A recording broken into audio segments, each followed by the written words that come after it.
একটি গভীর জঙ্গল। জঙ্গলের মাঝে পুকুরের ধারে বাস করত একটি মোরগ আর একটি মুরগি।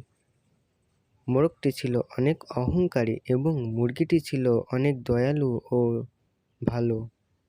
তাদের মাঝে একটাই দুঃখ ছিল, তাদের সন্তান ছিল না। মুরগিটি প্রত্যেক দিন তার পরে বসে ডিম পাড়ার চেষ্টা করত। মোরগটি তার জন্য খাবার নিয়ে আসতো।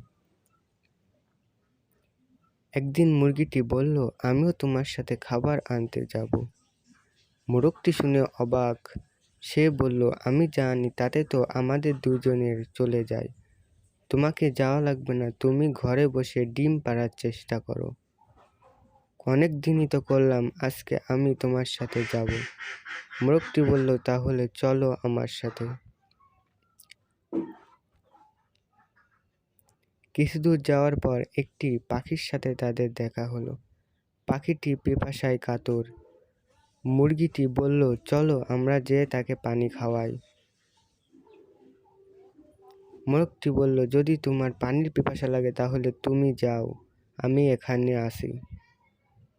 মুরগিটি একটি পুকুরের ধারে যেয়ে পানি নিয়ে পাখিটির কাছে গেল।